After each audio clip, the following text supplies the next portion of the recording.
sandratra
Halleloia, miarabantsika rehetra amin'ny anara-maherin' Jesosy Kristy tonga soa eto amin'ity sehatra Facebook fampizarantsika ity ary miarabanao tratra soa amin'izao andro voalohany ny volana Desambra izao.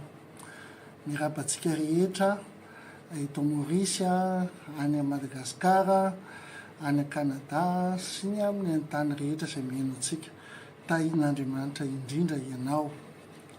Andaontsika hivavaka aloha ametraka ny fotoana eo am-pelatanan'Andriamanitra ary oka ny fanahy masina no hitaridalana antsika eto satria androany dia ahazo fanambarana ianao ary tsy adino Jesosy Kristy ianao. Amen. Hivavaka tsika amin'ny anara-maherin' Jesosy. Raha eo mbola misaotra sy midekary mankalaza anao zahay amin'izao andro mahafinaritra ny volana Desambra izao. Tompo makasitraka anao zay satria ianao no mitantana anay, ianao mbola napahita anay an'izao andro zao andro ny fanambarana ny sitraponao. Tompo oka ny fananao masina no hitaridalana anay eto amin'ny anara-maherin' Jesosy Kristy. oka ianao fanay masina no ampianatra anay satria ianao le mpampianatra tsara indrindra ahafantaranay sitrapon'Andriamanitra amin'ny nara maherin' Jesosy Kristy. Amen. Amen. Hosokafan'i Jehovah ny masom-panahinao ary ny fanay masina ny hitaridalana anao amin'ny zavatra rehetra izay hoeninao androany. Mamerina ny fiarabanantsika tratran'izao volana Desambra zao voalohan'ny andro ny volana Desambra zao tratra soa ianao miarabanao amin'ny nara maherin' Jesosy Kristy fa tsara ny tompo. Misaotra an'Andriamanitra ihany koa tsika amin'ny fahafahantsika mizara ny tenin'Andriamanitra androany ary misaotra anao ihany koa izay manaraka an'izao fandaharana mahafinaritra izao. Ahafantarantsika ny sitrapon'Andriamanitra izay andry amin'ny avo indrindra.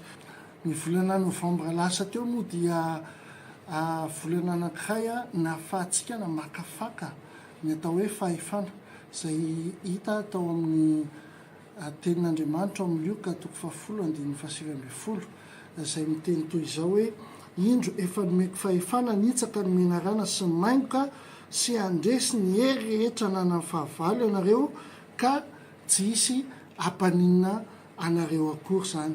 Alleloia. Tamin'ny volana lasa teo tsika namakafaka momba ny fahefana, namakafaka nandray ny ohatra momba ny Davida, nianatra momba ny laklesivy miafina izay ahafahantsika mahazo fahefana. Nianatra koa tsika hoe inona no mety antony hahaverin'ny fahefana ary ahoana ny fomba renana ny fahefana eo amin'ny fiainantsika. Amen. Mino fa tena volana niatra tamin'ny fiainanao zany fahefana avy an-danitra zany. Ny antony hoe isam-bolana isika dia mametraka ny andro voalohany eo am-pelatanan'Andriamanitra satria araka ny tenin'Andriamanitra ao amin'ny Romanina 12:12 miteny toy izao hoe ary koa raha masina ny santatra dia masina koa ny vongany ary raha masina ny fakany dia masina koa ny sampany. Amen. Zany hoe raha masina ny andro voalohany dia masina ny andro rehetra manarak'izay. Amen. Ary ty volana Desambra ty moa dia volana vaovao izay no mahatonga antsika hoe mametraka ny andro voalohany eo am-pelatanan'Andriamanitra. Ity taona ity moa dia taonan'ny fahamasinana ary nanomboka tamin'ny volana Janoary isika ka mandrapatonga amin'ity volana Desambra ity. Ahoana ny fomba ahatongavana amin'izany hoe fahamasinana izany isika? Ama kristianina antsika mahazanak'Andriamanitra antsika dia misy sitrapon'Andriamanitra izay hitantsika ao amin'ny Levitikosy 2:20 izay milaza toy izao: areo ka ho masina ho ahy ianareo satria masina ao Jehovah, ary efa navahako tamin'ny firenena samihafa ianareo mba ho ahy. Amen. Aoka ho masina ho ahy ianareo satria masina ao Jehovah, ary efa navahako tamin'ny firenena samihafa ianareo mba ho ahy. Amen. Zany hoe olona miavaka zany ianao kristianina, olona miavaka ianao zanak'Andriamanitra ary sitrapon'ny rainao any an-danitra mihitsy ny mampiavaka anao ho azy. Ny olona rehetra, ny zavaboary rehetra, zao zavatra hitantsika zao an'Andriamanitra avokoa izao. Tsy misy zavatra tsy an'Andriamanitra, tsy misy olona ihany koa tsy an'Andriamanitra. Fa ny tian'Andriamanitra teneny eto dia ny hoe ianao izay manompo an'Andriamanitra, ianao izay ambasadoriny Kristy, ianao izay kristianina ka manompo an'Andriamanitra dia oka ianao masina satria firenena masina ianao. Sitrapon'Andriamanitra ray ny ahamasina anao izay manompo anazy, ny ahamasina anao izay fanjakam-pisorana, ahamasina anao izay ambasadoriny Kristy eto ambonin'ity tany ity. Halleloia. Sitrapon'ny rainao any an-danitra izany ary sarotiny aminao izy. Zay mahatonga ny hoe oka tsisy kasikasika ny voaositra fa ohatra mikasikasika ny anak'Andriamason'Andriamanitra zay olona mikasika anao. ianao ilay manompo an'Andriamanitra, ianao ilay mivavaka amin'ny Kristy, ianao ilay nandray an'i Kristy ho tompo sy mpamonjy. Avahan'Andriamanitra ianao, firenena masina zany kristianina zany a, firenena masina miavaka amin'ny anara-mahery Jesosy Kristy.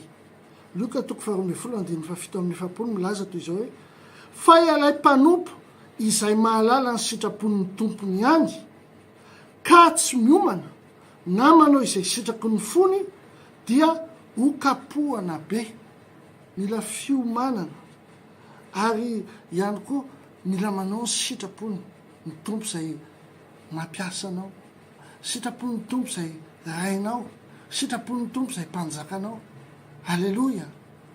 Zay mahatonga n'Andriamanitra sarotiny aminao, ary ianao koa mila sarotiny amin'Andriamanitra. Misy tantara anankiroa ao anaty Baiboly zay ahitantsika endriky ny fiomanana. Inoa zay hitantsika ny tantara no amin'ny Genesis 9 manomboka amin'ny 17 ka hatramin'ny 220. Inoa dia olona nifanerasera tamin'Andriamanitra, nahalala ny sitrapon'Andriamanitra, ary naka fotoana mihitsy nanao ny samby fiara. Tamin'izany fotoana zany dia lazain'ny olona fa adala Noa, eny an-tampon-tendrombohitra ve ny nanaovana samby fiara. Eritrereto an'izy zany ny olona rehetra variana amin'ny asany sy manan-katao avokoa, dia Noa nakeny tampon-tendrombohitra nanao samby fiara, dia gaga ny olona ary nanisoeso azy hoe fa ahoana ty ataonao ty, adala angamba Noa. Fa Noa nahafantatra ny sitrapon'Andriamanitra ary nampahalala ny sitrapon'Andriamanitra tamin'ireo ankohonany, anka ny ankohonany a niara-ny asa taminy nanao ny samby fiara. Halleloja!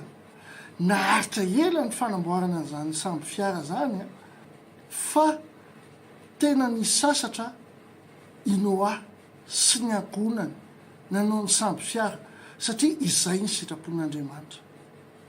Amin'ny mampanompon'Andriamanitra ny Noa dia zay tenin'Andriamanitra no inony, fa tsy nieso teny vahoaka.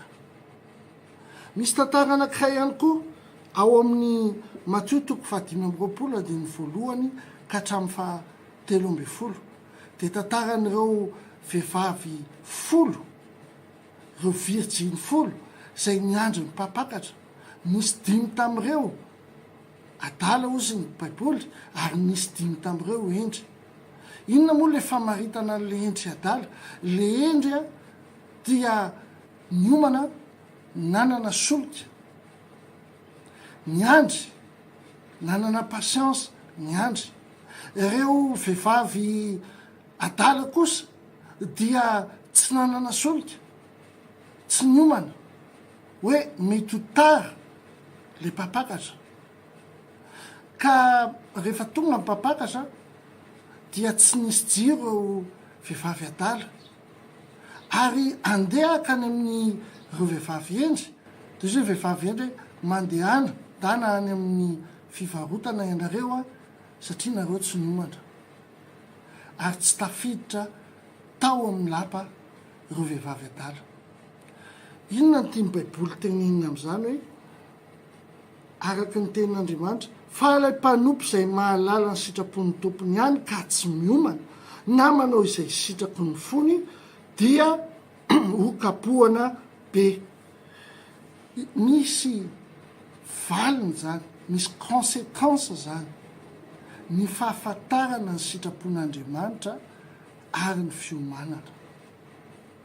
Rehefa mahafantatra ny sitrapon'Andriamanitra tsika hoe aoka ho masina ho ahy ianareo satria masina ao Jehovah, ary rehefa navariko tamin'ny firenena samihafa ianareo mba ho ahy, zany ny sitrapon'Andriamanitra, sitrapon'i Jesosy Kristy ihany koa mba ho any amin'ny misy azy, any no alehantsika. Fa mila miomana isika. Izay mahatonga ny hoe ity volana ity dia ijery ary itodika manokana amin'ny atao hoe fiomanana isika. Ka ambarako amin'ny anara-mahery an'i Jesosy Kristy, lay tompony tompo ary lay mpanjaka ny mpanjaka fa ity volana Desambra ity dia volany fiomanana, volany fiomanana. Miomantsika amin'ny fahatongavan' Jesosy Kristy, miomantsika amin'ny ity taona vaovao iditra ity, taona 420. Mila miomantsika amin'ny lafiny rehetrarehetra. Alleloia. Ary ny teny fototra dia le araka nambara tao amin'ny Luka 12:7-7 teo hoe fa ilay mpanompo izay mahalala ny sitrapon'ny tompony ihany ka tsy miomana na manao izay sitraky ny fony dia ho kapohana be. Tsy ho kapohana ny hainao satria ijery manokana ny fiomanana amin'ny nara-maherin' Jesosy Kristy. Manasanao isaky ny alahady amin'ny 6 sasany ao Camp le Vieux raha aty Maorisy ary eo Antaninandro raha ny Madagasikara. Manasanao ndotsika hiara-andinika lalina ny tenin'Andriamanitra, ny fomba fiomanana, ahoana zany atao hoe fiomanana zany, ary eny tokoa fahasoavana sy famindrapony anaraka anao amin'ny andro rehetra iananao, dia toetra ao tranon'i Jehova andro lava ianao. Ampitiavana be deaibe Dr Rina ihany avy ato amin'ny sanctuaire chrétien international. Tahin'Andriamanitra tompoko.